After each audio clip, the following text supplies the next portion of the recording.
Everyone, welcome to my channel Face Hardy. So, we will do about income tax.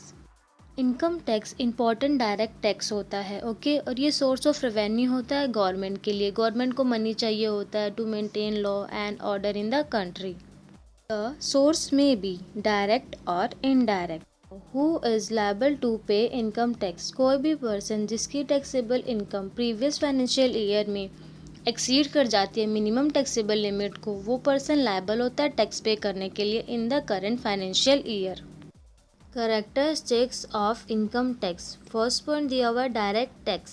The person who bear the tax have to pay the tax. Second point दिया हुआ है central tax. The income tax is composed and recovered by the central government.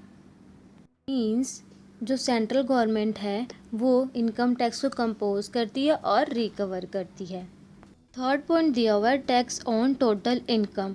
इसका मतलब ये है कि जो income tax है वो हम टोटल इनकम के ऊपर कैलकुलेट करते हैं और टोटल इनकम को हम टैक्सेबल इनकम भी कहते हैं। Fourth point tax exempted limit. इसमें दिया हुआ है कि कोई भी पर्सन जिसकी इनकम एक्सीड कर जाती है एग्जेम्पशन लिमिट को, उसके ऊपर टैक्स इम्पोज होता है। Now we will discuss about tax exempted limit. अगर कोई सीनियर सिटीजन है और वो रेजिडेंस इन इंडिया है एंड उसकी एज 60 ईयर्स है बट लेस देन 80 ईयर्स है, then the exemption limit is 3 lakh rupees. Now अगर कोई सुपर सीनियर सिटीजन है और वो रेजिडेंस इन इंडिया है एंड उसकी एज 80 ईयर्स है या 80 ईयर्स से ज़्यादा है, तो जो एग्जेम्पशन लिमिट है वो ₹5 लाख का दिया हुआ है। इफ़ अगर कोई इंडिविजुअल है, HUF है या बॉडी ऑफ इंडिविजुअल है, ठीक है, या एसोसिएशन ऑफ अ पर्सन है, जो उनके ऊपर एग्जेम्पशन लिमिट है वो 2,50,000 की, अगर उनकी जो इनकम एक्सीड कर जाती है एग्जेम्पशन लिमिट को, then they will be liable to pay income tax. अगर फर्म दिया हुआ है या कंपनी दी हुई है या लोकल बॉडी दी हुई है, उनके ऊपर एग्जेम्पशन लिमिट नील है, ओके। Progressive tax rate. इसमें दिया हुआ है कि जो टैक्स इम्पोज करते हैं वो सेम रेट में नहीं होता है, वो अकॉर्डिंग टू टोटल इनकम होता है, ठीक है। जो टैक्स रेट है वो इंक्रीज़ होता रहता है जैसे जैसे हमारी इनकम इंक्रीज़ होती है। और जो हमारा मिनिमम टैक्स रेट है वो 5% का है एंड जो मैक्सिमम टैक्स रेट है वो हमारा 30% है। Company and firm income are taxed at the rate of 30%। Company और फर्म का जो टैक्स रेट है वो 30% का होता है। सब चार्ज इम्पोज होता है जो टोटल इनकम होती है हमारी इनकम टैक्स की। सब चार्ज के रेट्स दिए हुए हैं कि अगर कोई इंडिविजुअल है या फिर HUF है, AOP और बॉडी ऑफ इंडिविजुअल दिया हुआ है, अगर टोटल इनकम एक्सीड कर जाती है 50 लाख रुपीज़ से बट लेस देन 1 करोड़ है, तो 10% ऑफ सरचार्ज लगता है।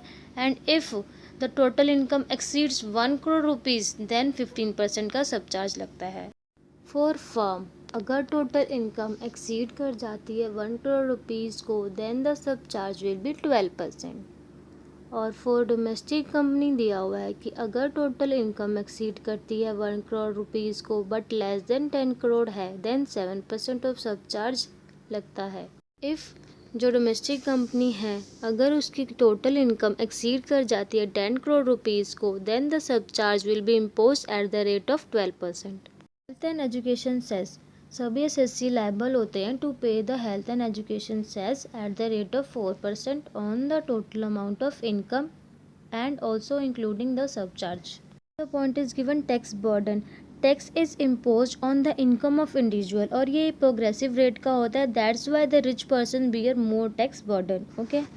Now the point is given administration. The tax is imposed by the income tax department and recovered by the income tax department. Okay. And the income tax department work under the control of CBDT, means the Central Board of Direct Tax. और हम total income को compute करते हैं on the basis of residential status of the assessee. Income classify होता है 5 heads में। First point दिया हुआ हमारा income from salary, second income from house property, third profit of business और profession, fourth capital gain and the fifth is income from the other sources. Thank you for watching my video. अगर आपको मेरी video पसंद आई तो please subscribe करना ना भूलें।